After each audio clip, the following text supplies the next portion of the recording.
Hello everyone, I'm Steve Savant, syndicated financial columnist and money color commentator. On today's show, a little life insurance history, part one of our series on life insurance for indemnification, income, and inheritance. Well, welcome to our first segment. We're going to talk a little bit about history with life insurance. And in my thinking, I think life insurance is the greatest financial product ever conceived by the minds of men. And it's not been around for a long time when we think about life insurance, but really, it has a bit of history all the way back to ancient Rome. Caius Marius, Roman military leader, he found a basic way to use the law of large numbers so that he could be able to protect his troops, actually the beneficiaries of his troops. When they died, they'd be able to give the family something. And so about 100 BC, they formed these things called burial clubs, which are basically life insurance. And without a proper burial, the thinking back then, or their religious beliefs, is that the ghosts of these soldiers would actually travel and around and haunt the living. So they wanted to give a proper burial. They built this thing called burial clubs, and it really is the first conceptual issue of life insurance. Not only that, but of course, Sir Edmund Halley, the man that you know that discovered the comet, consequently named after him, Sir Edmund was born in 1656. And he discovered the comet in 1682. So he's an astronomer, he's a major mathematician, but he actually built the first life table in 1693. He died about 1742, and think about this, the comet came back as he predicted it would in 1758. But his thrill, or his claim to fame for our purposes, is his life expectancy formula. Now I know when you look at this, you say, Steve, this looks Greek to me. Well, it is Greek. So this is a formula, unless you're a heady mathematician or you believe in chaos math. This is a heady idea. But there's a formula to this, and it's actually taking our human experience on a timeline and actually calculating by the law of large numbers who will live and who will die. And of course, a major portion of this is our past, our history, our family before us, as well as our own medical condition today. First life table again, Sir Edmund Halley in 1693. Sir Edmund dies at 85, but this is amazing because the life expectancy in England at that time was only 35 years. So it's kind of amazing that he lived almost 3 times as long as the traditional Englishman back in the day. In 1706, the Amicable Society wrote the first life policy. And in 1759 in the United States, the Presbyterian Ministered Fund was created to help ministers in their retirement.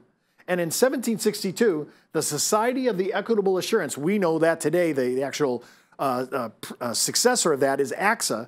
And then, of course, the Venerable in 1835, the Venerable New England Life, the company I actually came into the business with all those 35 years ago, first mutual company in the United States. And of course, as you know, they now are owned by Metropolitan. In life insurance, we have 2 sets of rates, and I want you to think about this. One is the current company practice, and the other is the contractual guarantees. And sometimes the difference between current company practice and the contractual guarantees is pretty wide. So the smaller the disparity between rates, the more embedded value on the spread that I enjoy. So if there's really not a lot of difference between the current company practice and the contractual guarantees, the smaller the spread, the better I like it. Now, when we're talking about risk sharing, companies have this thing called business retention. They can go ahead and write a case based on their economics, and they can take a certain amount of risk up to a certain point. But after that, then they need help.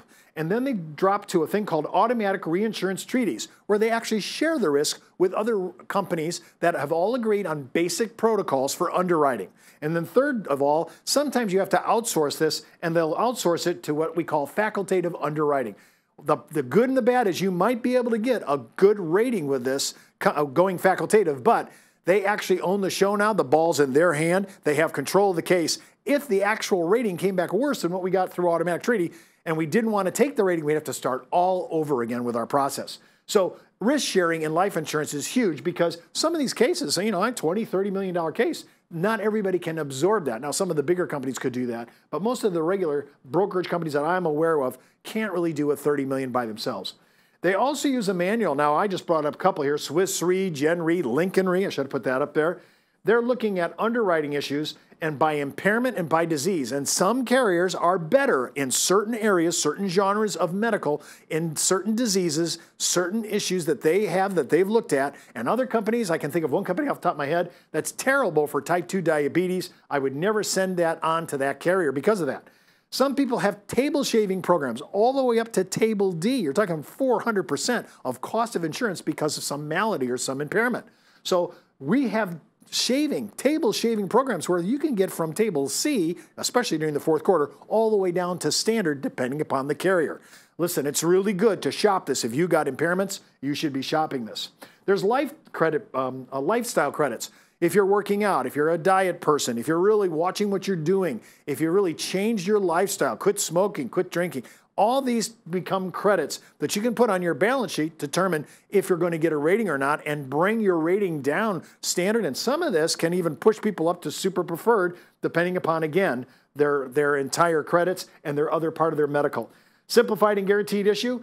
Remember, if you're really healthy, I would never recommend that because you could really make better, you could get a better price tag if you went fully underwritten. But if you're kind of a standard person and you really don't want to go through the hassle, you could go some simplified or guaranteed issue.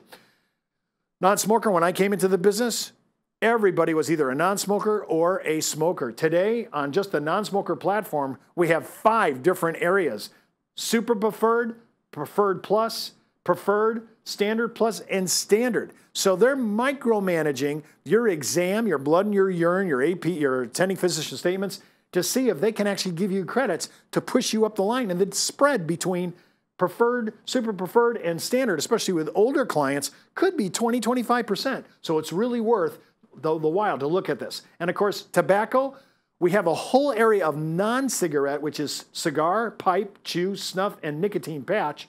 Then you get into non-smoker rates. Some carriers will actually give you non-smoker rates. Even while you're smoking, they'll give you a little time to go ahead and get out of smoking. That's usually 2-3 years. And then they have the regular preferred smoker, which sounds like a conflict of terms to me, but a preferred smoker, a standard plus smoker, and a standard. So we're really micromanaging, even before we get into table ratings, the different levels of the underwriting classification, which could really save you serious money. And then life insurance, we're looking at some of the little reference points. Some companies actually do age last birthday, which could save you money. Even if you're older, you say, Steve, I don't think I can get insurance, but a lot of carriers issue to age 90 now. And remember, they have tobacco programs already in place to help you move and evolve and go from where you are as a smoker to a non-smoker, and you may be able to get those credits. They also have chronic illness riders and long-term care riders. A lot of people can't afford a standalone contract on either one of these. This is nice to have a rider in there embedded in the contract, especially later on in life. You'll probably use those. Then carrier rating services, claims paying ability. It's either going to be the financial strength they're measuring or the stability of the company. You know, you want claims, if you're going to have a claim, you want the company to be able to pay for it. So you're going to look at AM Best, Standard & Poor's, Moody's. You're going to look at Fitch ratings, Weiss ratings, and the Comdex, which is simply only a mathematical calculation of all these other rating services. And how authoritative, I don't know, I give it to you, but it gets you in the game. It's a kind of a generic number. And then look at this. Everybody's AAA or A is not the same. There's 21 different levels of ratings, and an A over in Standard & Poor's may not be an A over at Weiss. So it's really important to look at the services and see where they fall out on the big picture like I've just mapped out for you. Don't forget to watch our next segment on an introduction into life insurance, part 2 in our series on life insurance for indemnification, income, and inheritance. And keep in mind, before moving forward with any of the ideas on our show, always check with your tax consultant, legal counsel, or financial advisor.